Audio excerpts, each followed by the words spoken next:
Okay, this is my second video for the day. I This is the new Jackie 33, and I've been tagged by Cindy, who is rocking her journey to do this tag. I've also been tagged by Yvette, who's become my new mentor, to do the 10 tips for pre-op and post-op members. I've seen a lot of these videos. You guys are amazing. I just hope that I add a little bit something, you take a little nugget of what I have to say. But I'm going to be redundant. I could tell right now, I know it. There is nothing new in this world. It's just how we put it together. But let me get started by saying we go into the surgery with knowing that there are no guarantees. We don't know how we're going to look. We don't even know if it's going to work. But we take our faith, we put it in the doctor's hands, we cross our fingers, and we hope it works. And for most of us, it does. With hard work, we will win. I know I keep looking here and there. I still have a hard time to figure out if I should look in the middle or look at the camera. So forgive me, I look like I'm schizophrenic. Something a little different. I'm going to break it up into 5 things pre-op and 5 things post-op. Okay, so post-op. Item number 1 and the most important thing is research. Talk to your doctors, your nutritionists, go on the bariatric websites, take all of the knowledge that you can get from your bariatric group, soak it in, internalize it, know that when you do it, it's going to be a little different, but take it in. And least of all, and this is going to sound strange coming from me, YouTube. Take what we have. We're the least important out of all of your research. We give you that personal touch. We tell you how we felt, but knowing that what we feel may not be what you feel. And YouTube keeps me accountable. They make me happy, but that's not where you get your facts from. Number 2, think about if you really want the surgery. Are you willing to give up food, alcohol, cigarettes, etc.? If you're not willing to do that, try another weight loss tool. This is just a tool. Weight Watchers is always waiting for you. We don't bring it up a lot, but the consequences can be deadly. I see a lot of members a day or 2 after surgery saying they ate something and it didn't hurt, so they were okay. And this is one of the judgments that I'm going to hold to. I know I'm not going to judge, but yeah, that food went down easy, but your stomach is healing. You could pop a stitch, you can die. I mean, even though we all look happy and we all look like we went well, this is major surgery. Know what you're getting into. Know that there's consequences for your actions. Don't want to be morbid. I haven't heard anybody mention that, but this surgery can be deadly. Not to scare you. Do the right things, you should be fine. And unfortunately, sometimes when you did the right things, you're not always fine. But take care of yourself. Make sure this is what you need to do. Know that you're going to have to follow the rules. If not 100% of the time, because we're human, follow it 90% of the time.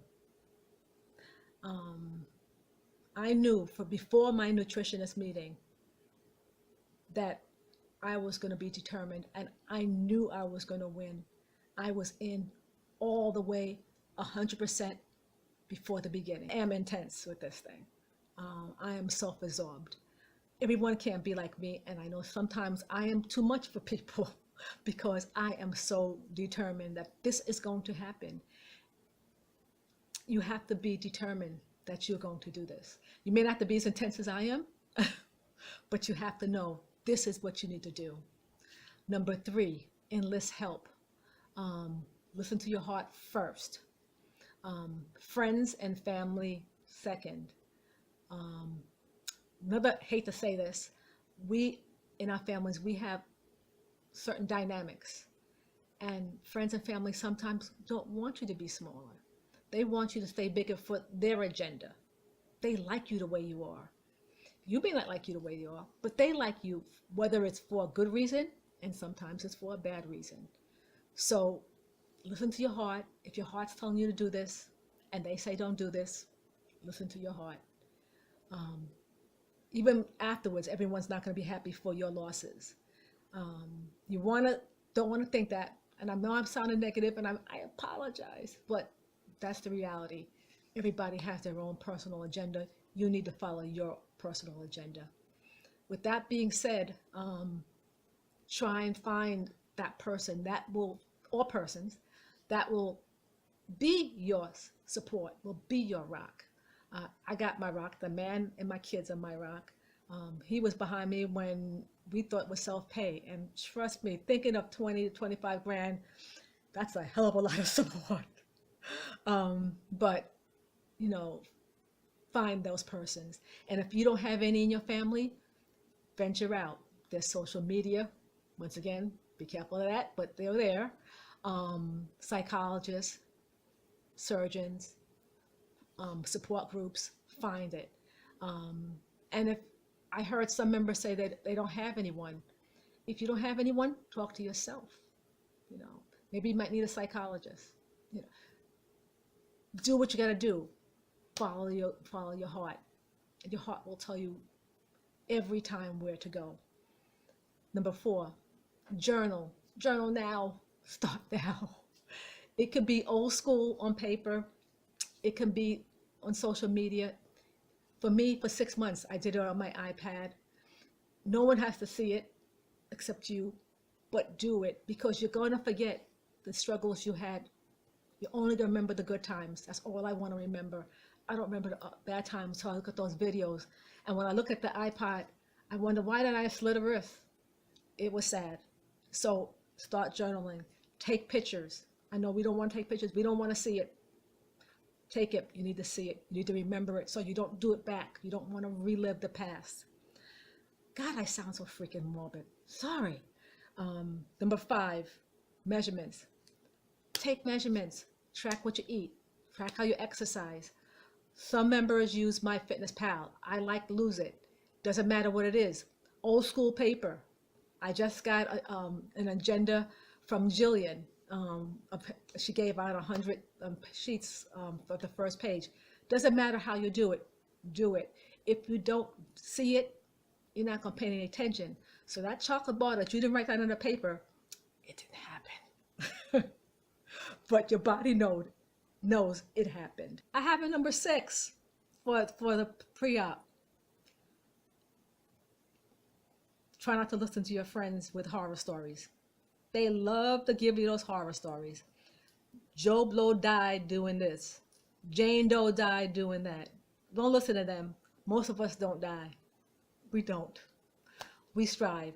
You don't hear those stories. Now, after surgery, post-op, number 1, and I'm guilty of this. We have to stop saying we're slow losers. I do it all the time. But we have to stop. We see members losing 4, 5, 6, 10 pounds a week, and we think, why can't we do that? Well, you shouldn't be comparing yourself anyway. But everybody's not a superstar. I love you, superstars. I'm glad it happened for you. You got it done. I'm glad, but most of us don't. We can't compare ourselves to the superstars. I'm average. I don't want to call you average, but I'm average. For my 1-year surgery anniversary, I'm going to give you my month-to-month breakdown, and you're going to see there's 4 months, there's 3 months, 4 pounds a month. I think I had a 3-month pound a month. You get there. Consistent weight loss is what we need to make it. We have no control over what we do unless we put the wrong things in. And a lot of times, it's not even what we're putting in. Our body is controlling that. Their stalls are going to happen. Be prepared. They don't feel good. I didn't like them. Even though I'm at low where I want to be, even when I get a stall now, I don't like them. I accept them. I don't get upset like I did before. No one likes a stall, but know they're going to happen. I always say we never minded that half a pound before we had surgery, a half a pound a week, we were jumping up and down. I lost a half a pound for this week. Now we complain for a pound. No, consistent weight loss. Sometimes the tortoise does win. Number two, regrets.